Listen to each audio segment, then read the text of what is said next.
Driver हूँ। इतना है कि सरकार से समान काम और समान वेतन हो। 5 महीने से सैलरी नहीं मिल रही है। आपके सामने मैं पब्लिक की समस्याएं रखूंगा। अगर आप सॉल्व करना चाहें, आप भगवान आपको मौका दे, तो आप इन बातों को ध्यान में रखिए please.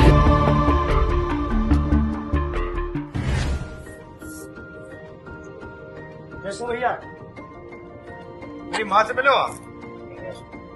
Mommy, he was driving me in the Uber earlier. So now he's taking me to the bus stand with some other boat. अरे, चलिए।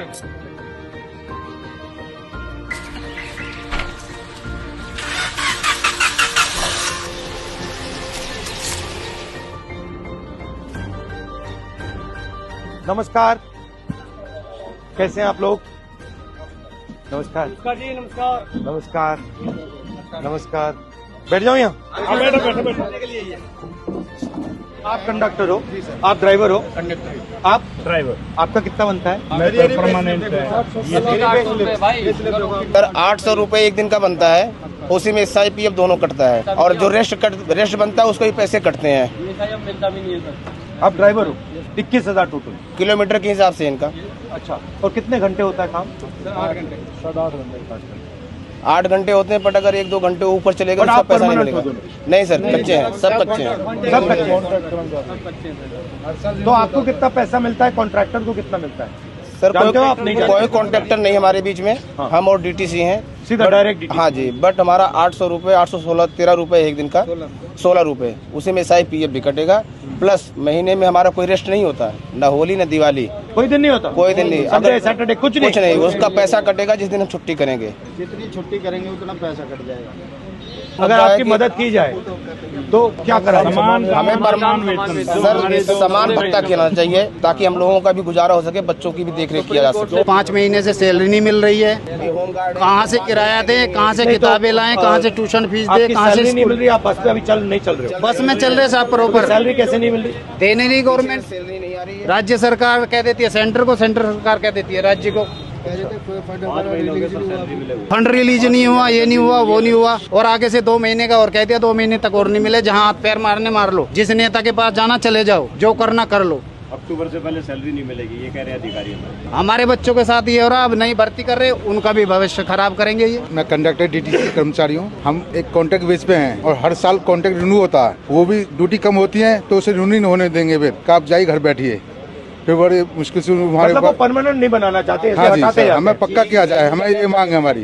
या नहीं तो समान वेतन समान काम होना चाहिए हमारा। हम आपसे मांग यही कर रहे हैं बस सरकार से। जब तक शीला दीक्षित हमारी बहन जी थी, जब तक उन्होंने पक्का किया, उनके बाद हमारे कोई अभी तक सुनवाई नहीं, उन्होंने पक्का किया। लेकिन हमारा सवाल ये है सर कि नागरिकता हमारी पक्की तो नौकरी कच्ची क्यों? क्योंकि आज निजीकरण हो रहा है, सबसे ज्यादा निजीकरण कर रहे हैं लोग, और इस निजीकरण से हमारे बच्चों का क्या भविष्य रहेगा? आज पूरे DTC कर्मचारी हमारे बम की तरह भरे हुए हैं। हम उम्मीद उनसे रखते जो हमारी आवाज मुखर करे। सर पिछले 6 महीने से सैलरी नहीं है, और उस सैलरी का नतीजा ये है कि हमारे 24 जवान जो होम गार्ड के हैं वो कोई हार्ट अटैक से, कोई डिप्रेशन से वो दुनिया छोड़ चुके हैं। और हमारी समस्या ये है सर कि हमें हर 6 महीने के लिए हमारे को एक्सटेंड किया जाता है। ऑलरेडी हम ट्रेंड हैं, ट्रेनिंग के बावजूद हम भर्ती हुए थे होमगार्ड के अंदर, और उसके बावजूद अभी 10,285 आदमियों की भर्ती निकाली है, और हमें जनवरी तक का टाइम दिया गया कि अब इस उम्र में, जिसमें हमारी एज सबकी 50+ हो चुकी है, अब इस एज में हमें कोई ना तो सिक्योरिटी में नौकरी देगा, ना ही कोई और नौकरी हमें मिल पाएगी। मैं भी ड्राइवर हूँ। बस इतना है कि सरकार से समान काम और समान वेतन हो। मैंने बताओ, इनकी उम्र इतनी ज्यादा हो गई, अब ये क्या करेंगे? दूसरी नौकरी देखने के लायक भी नहीं छोड़ा इनको। बस यही है कि समान काम और समान वेतन हो। ये प्राइवेटाइजेशन जो हो रहा है, इसका फायदा किसको मिल रहा है? इसका फायदा उद्योगपतियों को मिल रहा है, टॉप वालों को, उद्योगपतियों को मिल रहा है। आप एक्सपीरियंस हैं? कब से चला रहे हैं आप? मैं जब चला नहीं रहा, मैं अच्छा, मैं अंदर हूँ वर्कशॉप के अंदर, और मैं वर्कशॉप में। हाँ, जब से बहुत संभाला है, गाय और बिठड़े के समय से मैं कांग्रेस का हो रहा हूँ, और मुझे बहुत खुशी है मेरे लिए, मुझे आपसे मिलने का सौभाग्य मिला। और आपके सामने मैं पब्लिक की समस्याएं रखूंगा। अगर आप सॉल्व करना चाहें, आप भगवान आपको मौका दे, तो आप इन बातों को ध्यान में रखिए प्लीज। क्योंकि इसलिए आया हूँ यहाँ। ये आम आदमी है, ये आपकी ही जनता है, और आपसे प्यार करने वाले हैं कांग्रेस के नाम से। बताइए बताइए। ठीक है सर। रही बात रोजगार की, आज मोदी जी ने इतना बुरा हाल कर दिया देश का, हमें एक तरह से गुलामी महसूस होती है। पढ़े लिखे का अंतर खत्म कर दिया इन्होंने। पर अनपढ़ मजदूर 18 से 20 हजार लेता है, पढ़ा लिखा 25,000 लेता है। हम एक आम आदमी हैं जो पूरी जिंदगी नौकरी करने के बाद अपने बच्चों को एक अच्छी शिक्षा दिलवाते हैं कि बच्चा कहीं सेटल हो जाएगा, लेकिन अंत में उसको भी 30,000 35,000 ही मिल पाते हैं। ये हमारे आम लोगों की समस्याएं हैं सर। सर बोलना तो हर कोई चाहता है, आजकल जो बोलता है सीधा उसका काम, गवर्नमेंट का काम है जेल में। डर फैला हुआ है। पब्लिक के दिलों में डर फैला हुआ है। आप लोग पैसा बचा पाते हो या बिल्कुल बिल्कुल नहीं सर, बिल्कुल नहीं। और अगर आप कहीं बस पे जाओ तो आपको पैसा देना पड़ता है या आपके पास पास होता है? आपके पास पास ऐसा कुछ नहीं है जो आप बस में फ्री जाओ। तो धन्यवाद आपका। नमस्कार ब्रदर, कैसे हो? तो अपने बारे में बताओ, बच्चे कैसे हैं, क्या हो रहा है, फैमिली कैसी है, काम कैसा होता है? मेरी ड्यूटी 12:50 से स्टार्ट होती है। मैं यमुना पार से आता हूँ, पर हालांकि डिपो तो बहुत दूर पड़ता है। कैसे आते हो?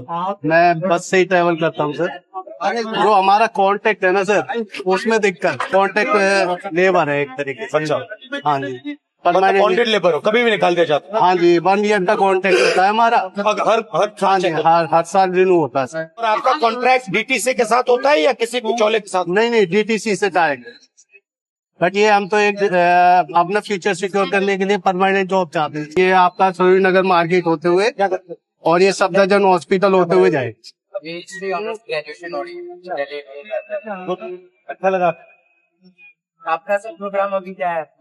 बस कंडक्टर से, बस ड्राइवर से बात कर रहा था। मैं देख रहा था इनकी मतलब मुश्किल क्या है, प्रॉब्लम क्या है, थोड़ा समझना चाह रहा था। क्योंकि मैं पहले जो ट्रेन ड्राइवर्स थे उनसे मिला था, तो फिर बस ड्राइवर ने मुझे कहा कि बस ड्राइवर से भी आपको मिलना चाहिए, उनकी भी समस्या है।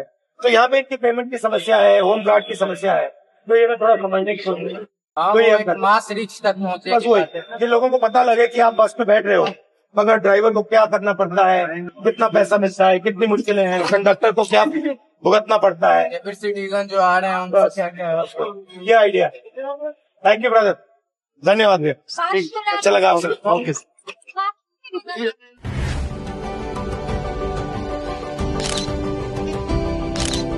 Thank you.